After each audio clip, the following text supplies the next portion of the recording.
Combien il faut à quelqu'un pour se lancer dans l'agriculture? Ça, c'est La question forcément est... une question que tu reçois régulièrement, souvent. D'accord, je vais répondre rapidement. La première des choses qu'il faut à quelqu'un quand il veut se lancer dans un projet agricole, ce n'est pas de l'argent. Hmm. Ce n'est pas de l'argent. Et ça me rappelle une phrase je pense, du président Sarkozy qui dit si si t'as la bonne idée, l'argent viendra. Voilà. Bon, ça, c'est juste pour le paraphraser. Ouais, je Si comprends. t'as la- L'argent, surtout dans le secteur agricole, l'argent vient en dernière position. Vous savez, on a été conditionné pour tout de suite penser à l'argent. Mais c'est une Mhm. grave erreur. La première des choses dont on a besoin quand on veut lancer un projet agricole, c'est d'abord d'identifier le problème. Hmm. Quand tu connais le bon problème, tu peux te lancer facilement dans le secteur agricole et réussir. Mais quand tu ne connais pas le problème et ton premier objectif, c'est de te faire forcément de l'argent, tu passes à côté des paramètres, tu passes à côté des codes qu'il faut prendre en compte pour que ton projet agricole réussisse. Je m'explique. Je suis dans une zone où tout le monde consomme du riz. Et nous sommes obligés d'aller acheter le maïs excessivement cher à des centaines de kilomètres pour avoir une alimentation équilibrée. Ça, pour moi, c'est un problème que je dois résoudre. J'ai des terres agricoles, je fais l'analyse de mon sol et en fonction des résultats que j'obtiens au niveau de mon analyse, au niveau de mon sol, qu'est-ce que je fais? Je lance maintenant une production agricole spécifique. C'est-à-dire, je me spécialise dans la production de maïs où je ne me disperse pas, mais je m'arrange pour devenir un repère, un expert dans ce secteur-là. Mais comme mon objectif, quand vous rentrez dans le secteur de l'agriculture en ayant pour unique but de gagner forcément beaucoup d'argent, croyez-moi, vous passez à côté des réalités. Parce que l'agriculture, comme je disais tout à l'heure, c'est un secteur assez particulier. Et ce secteur-là l'agriculture impose sa propre loi. L'agriculture impose ses propres règles. Et quand vous ne respectez pas ces règles-là et vous vous dites, écoute, moi j'ai 1 million là, tout de suite, moi je vais investir dans le secteur de l'agriculture, je veux quand même me faire de l'argent, vous passez à côté des réalités. Donc la première des choses qu'il faut, ce n'est pas d'abord de l'argent, non, mais c'est d'abord d'identifier le bon problème. Et quand vous terminez maintenant d'identifier le bon problème, l'argent maintenant va avec. C'est-à-dire identifier le bon problème, apporter des solutions, Mhm. avant maintenant de penser au capital financier. De toutes les façons, comme je le dis dans l'un de mes livres, le, les 5 capitaux passe d'abord en priorité quand vous voulez lancer un projet agricole. Il y a d'abord le capital humain, il y a le capital organisationnel, le capital socioculturel, le capital environnemental et le capital financier. C'est-à-dire que l'argent passe vraiment en dernière position. Maintenant, pour répondre à ta question de façon beaucoup plus directe et de façon beaucoup plus franche, moi j'ai commencé dans le secteur agricole avec 50 000. J'ai commencé dans le secteur agricole avec 50 000. Et j'ai réussi avec 50 000 parce que dans le temps, quand j'ai voulu me lancer, cette fois-ci, j'ai eu une épouse qui m'a vraiment motivé. Ma femme, c'est le genre de personne, si je lui dis, écoute, viens, enlève tout ce que tu as comme artifice là. Bon, déjà, elle n'aime pas les artifices, mais enlève ton jean, porte des bottes, viens, on va au champ, on ira faire 2 mois en brousse. Ben, je n'aurais même pas fini de m'habiller que déjà, elle serait déjà en Bruxelles, elle serait en train de me dire, écoute, tu es à quel niveau je t'attends depuis. Donc, j'avais déjà commencé au début en investissant beaucoup d'argent. Mais quand j'ai voulu me relancer cette fois-ci, c'était beaucoup plus elle qui m'a dit, non, ne fais pas ça. On a déjà fait cette telle expérience par le passé. Et si on procédait comme ceci? Et j'ai réussi.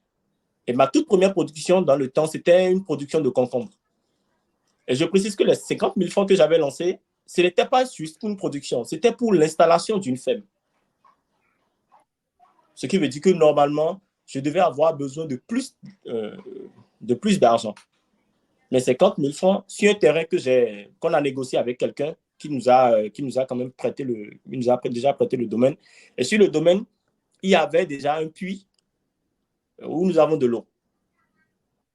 Il y avait quelque part, il y avait déjà un bâtiment où il y avait déjà un dortoir. Donc tout ce qu'on avait à faire, c'était juste de prendre les 50 000, acheter des semences, acheter des matières premières et mettre maintenant tout ce qu'on avait comme compétences, tout ce qu'on avait comme expertise dans la réalisation de ce projet-là. Et ça a marché. 45 jours, on avait déjà récolté de très bons concombres qu'on avait Mhm. commencé déjà à vendre à tout ce qui était restaurant, hôtel, revendeur et autres. Et c'est comme ça que nous avons commencé. À part de la production de concombre, nous sommes passés à la production de légumes feuilles et ainsi de suite. Ensuite, de carottes, du tilapia, de la volaille, ainsi de suite. Voilà. Donc, tout ça pour dire que quand vous voulez vraiment vous lancer, ce n'est pas la quantité d'argent dont vous disposez qui fait la différence, non. Mais c'est vraiment ce que vous visez comme objectif. Quelqu'un peut vouloir se lancer avec 15 milliards. Quelqu'un peut vouloir se lancer avec 15 000 francs. Donc, tout dépend vraiment de vos objectifs de base et de comment vous procédez quand vous voulez vraiment vous lancer. Voilà. Ouais, c'est pas l'argent qui fait le projet, mais c'est le projet qui C'est fait pas l'argent. l'argent qui fait le projet, voilà. Wow, ça c'est super ce que tu viens de dire là. Et du coup, quelle est la production la plus rentable selon toi? Quel est le produit le plus rentable? Aussi, Ça, c'est Carlos. forcément pour se pose la question parce que je ne veux pas me lancer dans la culture de la volaille ou bien je ne veux pas planter du maïs sans pourtant savoir combien moi je vais gagner à la fin. Tu dois C'est vrai. rentabiliser quand même. D'accord. Dans le secteur agricole, tu sais, tout est rentable. Dans le secteur de l'agriculture, tout est rentable. Toutes Hmm, les cultures sont rentables. Quelqu'un qui fait du maïs va rentabiliser. Quelqu'un qui fait du haricot va gagner de l'argent. Quelqu'un qui fait du cassoulet, du vendu et autres, cette personne-là, il va gagner de l'argent. Mais tout dépend de la manière dont il le fait. Tout dépend de la manière dont il procède. Quelqu'un qui a pris le temps de planifier son projet avant de semer une graine, forcément aura un meilleur résultat que quelqu'un qui s'est juste lancé parce qu'il a vu que nous sommes en début de saison pluvieuse. De la même manière qu'il y a des saisons pour la vente, de cette même manière, il y a aussi des saisons aussi pour la production. Donc, toutes les cultures sont rentables. Maintenant, si tu veux me poser la question de savoir quelles sont les cultures où il faut beaucoup plus se lancer aujourd'hui, moi, je vais juste citer 5 cultures. mhm. 5 cultures et j'encourage vraiment beaucoup de personnes à se lancer dans ces cultures-là. Alors, la première culture que je, que je, que je Recommande? propose, ouais, Mhm. que je recommande, voilà, merci. La première culture que je recommande, c'est la culture de la tomate. La tomate, ok. Ça paraît banal, la tomate. Ça paraît banal, la Mhm. tomate. Mais c'est une culture qui Oui. est rentable, et c'est très, très intéressant, en fait. Aujourd'hui, nous avons des variétés qui te permettent d'aller facilement à 60 tonnes, 70 tonnes. Quand tu respectes tout ce qu'il faut à l'hectare. Moi, je recommande déjà, quand je prends le cas typique du Bénin ici, avec les réalités qu'il y a sur le terrain aujourd'hui, moi, je recommande déjà de commencer avec la production de la tomate. Parce que quoi qu'on disait, ça n'a pas changé depuis 5 ans, depuis 7 ans. Il y a forcément une période où la tomate coûte excessivement cher au pays. Et même Ouais. si la tomate ne coûte pas excessivement cher au pays, aujourd'hui, nous avons la possibilité de transformer cette tomate-là pour pouvoir gagner beaucoup plus. Hmm. A une valeur Donc, la ajoutée. Voilà, une valeur ajoutée. Donc, la première culture que je conseille aux gens, c'est la tomate. La deuxième culture que je conseille aux gens de faire, c'est la banane plantain. C'est la Ouais. culture de la banane plantain.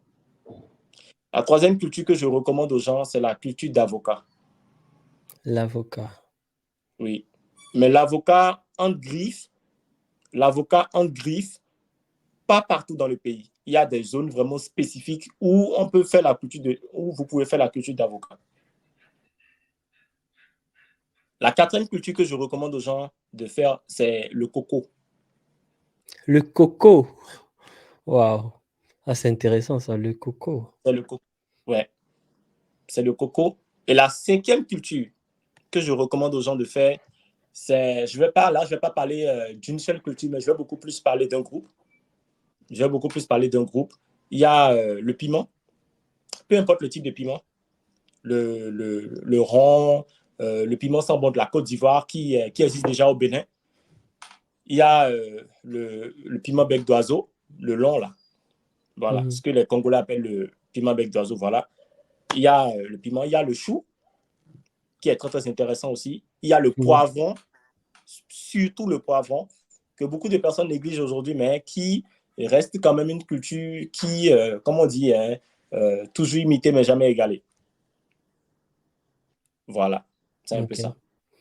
Certaines Oui. personnes se posent la question de savoir, mais pourquoi ce monsieur-là n'a pas parlé de la production du palmier à huile? Pourquoi ce monsieur-là n'a pas peut-être parlé de la culture du poivre et autres, ou Du bien de la manioc, par culture, exemple. voilà, du manioc, par exemple, ou pourquoi je n'ai peut-être pas parlé de la culture comment on appelle, du fruit de la passion. Écoutez, ça ne sert à rien de produire quelque chose, quelque chose que tout le monde produit, qui est à la disposition de tout le monde, c'est pas la peine. Hmm. On produit en fonction des besoins du marché.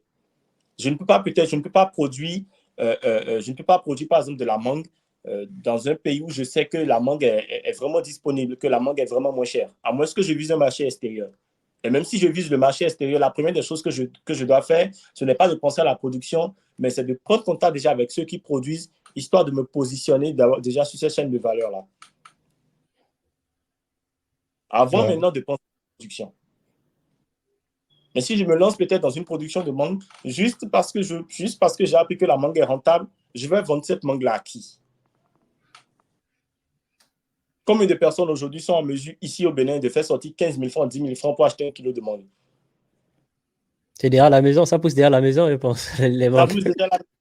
Pourquoi dépenser beaucoup d'argent pour en acheter?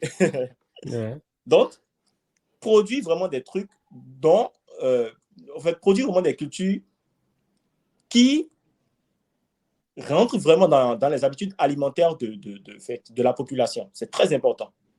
Hmm. Maintenant, je n'ai pas parlé du palmier à huile. Pourquoi? Parce que le palmier à huile est rentable. Mais quelqu'un qui fait un hectare de palmier à huile, on ne va pas se mentir, il ne va pas gagner grand-chose. On ne va pas se mentir. Si tu fais de l'agriculture et par an, tu fais une spéculation qui te rapporte 500 et quelques mille, ça, ce n'est pas de la rentabilité, ça. Le palmier, le cocotier sont des cultures qui se ressemblent énormément. Ils sont de la même famille, mais ils ont vraiment, en termes de rendement, franchement, ce n'est pas la même C'est chose. différent. Ouais. Et Et aujourd'hui, moi, le Roussel. je n'ai jamais entendu parler de la culture du coco, hein. C'est la première fois que Ah, j'entends parler de la culture du coco. Je savais même pas que ça existait, ça, la culture ça du existe. coco.